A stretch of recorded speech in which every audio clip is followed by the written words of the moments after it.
माघ की शिवरात्रि और फाल्गुन की शिवरात्रि, ये दोनों शिवरात्रि दुनिया में एक भव्यता के रूप में मनाई जाती है। पर विचार करना कि शंकर भगवान की शिवरात्रि साधना की रात्रि होती है।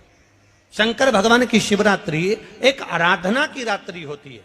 हमने पहले भी कथाओं में कहा, हर महीने शिवरात्रि आती है, प्रत्येक महीने शिवरात्रि पड़ती है, और प्रत्येक महीने की शिवरात्रि पर अगर आपसे बन सके, आप दुनिया में अगर आपके पास में लोग कहें कि ये बहुत गरीब व्यक्ति है, बहुत साधारण व्यक्ति है, इसके पास धन नहीं है, वैभव नहीं है, सत्ता नहीं है, इसके पास खुद का मकान नहीं है, इसके पास खुद की प्रॉपर्टी नहीं है, इसके पास खुद की दुकान नहीं है, दूसरे के यहाँ काम करता है, इसके पास कुछ भी नहीं है, हम उनसे कहेंगे 12 महीने शिवरात्रि आती है, 5 जगह पर चढ़ाई हुई बेलपत्र, आप एक वर्ष 12 शिवरात्रि का एक नियम ले लो, 5 जगह पर बेलपत्र समर्पित करना सीख जाओ। एक बेलपत्र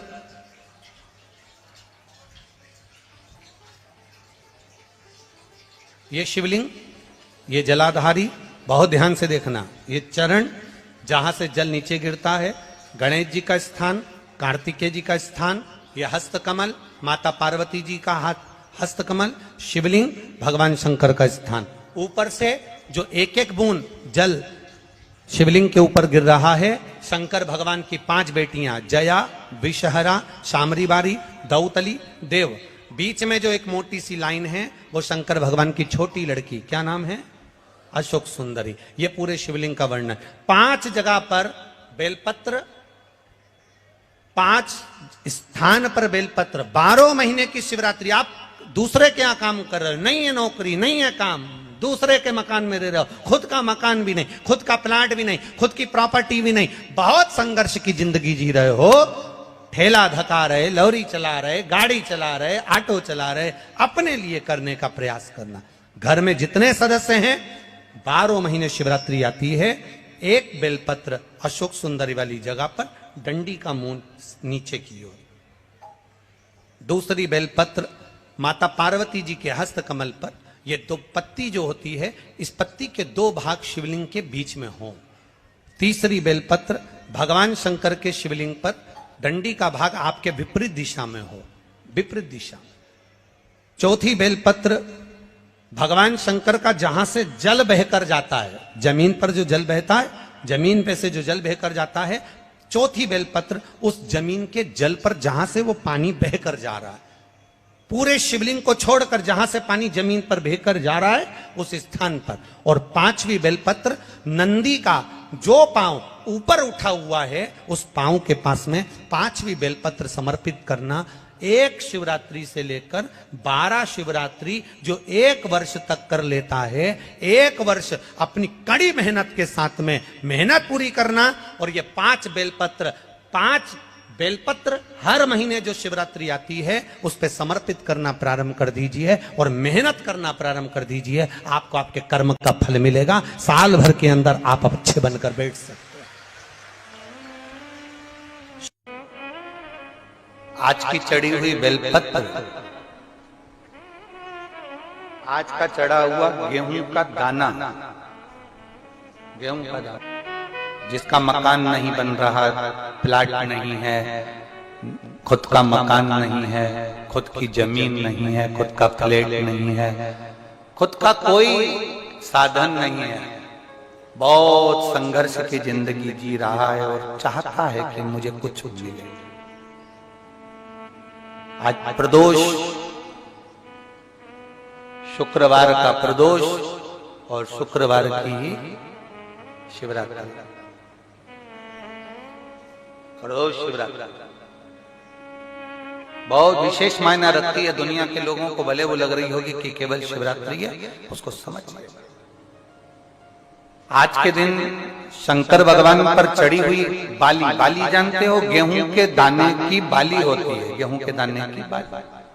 आज के दिन शंकर भगवान पर चढ़ी हुई बाली, गेहूं के दाने की बाली, मात्र शंकर जी पे चढ़ी हुई बाली को उठा लिया जाता है और बाली में से 12 दाने निकाल लिए जाते हैं। गेहूं के 12 बाली नहीं होती है तो गेहूं के 12 दाने भगवान शंकर को समर्पित किए जाते हैं और उसको उठा लिया जाता है।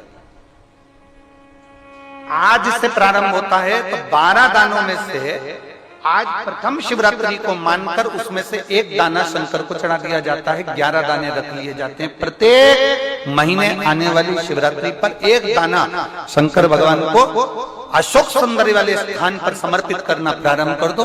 अगले साल शिवरात्रि पर बात करेंगे कि प्लाट जमीन जायदाद मिली कि नहीं, मकान मिला कि नहीं मिला, खुद की प्रॉपर्टी हुई कि नहीं हुई, अगले शिवरात्रि पर बात करेंगे। इसी भूमि पर, यही कुमरेश्वर बाबा के धाम पर एक बाली में भी, गेहूं की एक बाली में 12 दानों में भी वो बल होता है, जो बल शिवरात्रि के दिन भगवान शंकर को समर्पित किया गया है। वो दानों में भी बल है भगवान शंकर का। और प्रयास करना, कहीं सियोर वाला महाराज झूठ तो नहीं बोल रहा है, जरा प्रयास करना, एक बार प्रैक्टिकल करके जरूर देखा करो। महाराज झूठ तो नहीं बोल रहा, प्रैक्टिकल करो, आज से चालू करो। और तुम्हारे नगर में, तुम्हारे गांव में हम भी कथा करने के लिए जरूर आएंगे, और आएंगे तो बताना कि बाबा ने दिया कि नहीं, बताना जरूर, बिगर बताए रहना मत। ये जितने इतने पत्र तुम भेज रहे हो, हमारे को वहां पर भी भेज कि बाबा दिया कि ना दिया। यहीं से शुरुआत आप करो। अपने अपने जितने आस्था चैनल पर कथा सुन रहे, जितने फेसबुक यूट्यूब पर कथा सुन रहे, 12 महीने की शिवरात्रि आती है, 12 दाने पूर्ण करो। मेरा शंभू दिए बिगर रह नहीं सकता। शिवरात्रि के दिन उसको नहीं मालूम था, शिकारी को, उसको तो कर्जा चुकाना था केवल का। उसको क्या मालूम है कि शिवरात्रि का महत्व क्या है। ये शिवरात्रि की कथा कर रही है।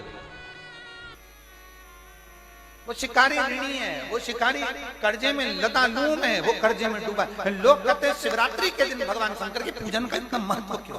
पहले भले नहीं लोग जानते थे, पर अब जान गए कि शंकर की शिवरात्रि का मतलब क्या है। मतलब यही है कि आज जल चढ़ाया गया, आज के दिन अगर देवादिदेव महादेव को रिझा लिया, आज के दिन बाबा को अगर जल चढ़ा लिया, पूरा वर्ष, तुम्हारा पूरा साल दुख में नहीं, बाबा की कृपा में निकलेगा। सारी समस्या का हल बोल बम का नारा है।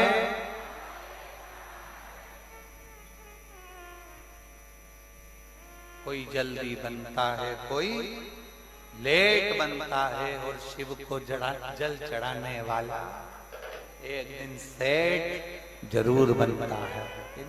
शिवरात्रि का प्रसंग कहता है, अपने मन की अभिलाषा रखकर तुम्हें जो चाहिए, एक काली मिर्ची और तिल्ली के, काली तिल्ली के 7 दाने। एक काली मिर्ची और तिल्ली के, काली तिल्ली के कितने दाने? 7 दाने हथेली में रखकर अपनी कामना कर कर, मन से अपने मन के बात को कहकर शंकर भगवान के शिवलिंग पर चढ़ा दीजिए। आपकी मनोकामना, कहते हैं हर महीने शिवरात्रि आती है, इस शिवरात्रि पर, मुख्य शिवरात्रि पर चढ़ाओगे, अगले महीने की जब शिवरात्रि आएगी तो आपकी मनोकामना पूरी हो जाएगी। एक काली मिर्ची और 7 काली तिल्ली के दाने, मात्र 7। महाराज, जिसके घर में क्लेश रहता हो, बहुत ज्यादा लड़ाई झगड़े हो रहे हैं, सास बहू के झगड़े, ना बहू कुछ सुनने को तैयार, ना सास सुनने को तैयार, और घर में बेचारे पुरुषों की आफत। यहाँ भाई भाई झगड़ रहे हो, सास बहू में झगड़ रही हो, कुछ मत करिए। गेहूं की बाली को तोड़ो। गेहूं की बाली जानते हो ना, जिसमें आप लोग तो गेहूं की बाली को तोड़ना है, और बाली 7 बाली तोड़कर अपने घर में घुमाकर अपने घर का नाम और गोत्र बोलकर उसको शंकर को समर्पित कर दीजिए। जिंदगी में कभी सास बहू का झगड़ा नहीं होगा महाराज। शिवरात्रि के दिन उसको समर्पित करिए, आपके घर में कभी क्लेश नहीं मच सकता। 12 महीने शिवरात्रि आती है, और शिवरात्रि के दिन रात्रि को 12 बजे शंकर भगवान पर एक धतूरा चढ़ा दो। क्या चढ़ाना है? जम के बोलिए जरा, धतूरा। ये शंकर भगवान को धतूरा चढ़ा दो। 12 बजे रात्रि को शिव जी पे धतूरा चढ़ाओ, आधे घंटे तक धतूरा चढ़े रहने दो, और आप श्री शिवाय नमस्तुभ्यम का जाप करो। जिस शंकर जी पे धतूरा चढ़ाए उस मंदिर के बाहर बैठकर कौन सा मंत्र जपना है? श्री शिवाय नमस्तुभ्यम। फिर से बोलो, श्री शिवाय नमस्तुभ्यम। धतूरा चढ़ाकर श्री शिवाय नमस्तुभ्यम का स्मरण करिए। और जो दुकान नहीं चलती हो, घर में लक्ष्मी नहीं टिकती हो, खेत में फसल अच्छी नहीं आती हो, संपदा नहीं आ रही हो, बस उस धतूरे को लाल वस्त्र में बांधकर अपनी दुकान में, अपने व्यापार में, अपने घर में रात को 12:30 बजे उठाकर लाओ और 4 बजे के पहले उसको अपनी दुकान, व्यापार, व्यवसाय में उसको बांध दीजिए। और अगर जो जमीन फसल सही नहीं दे रही हो उस जमीन में ले जाकर गाड़ दीजिए। आपको जीवन में कभी तकलीफ नहीं भोगना पड़ेगी, लक्ष्मी बढ़ती चली जाएगी महाराज, संपदा बढ़ेगी। जो व्यक्ति ज्यादा बीमार रहता हो, बहुत बीमारी उसको घेरे रहती है, परेशान रह रहा हो, बीमारी बनी हुई है, तो बोर चढ़ाइए। बेर क्या बोलते हैं यहाँ पर, बेर की बोर, वो खाने वाला बेर जो होता है, उस बेर को 7 बेर ले लो और 7 बेर को लेकर अपने ऊपर से घुमाकर शिवरात्रि की दोपहर के 12 बजे शंकर भगवान के शिवलिंग पर ले जाकर उस बेर को चढ़ा दीजिए। आपका रोग, आपकी बीमारी मात्र 3 महीने के अंदर समाप्त हो जाएगी। धतूरे का बहुत अच्छा क्रम है महाराज, वो केवल शिवरात्रि के दिन करने का होता है। कहते हैं जिसका व्यापार ना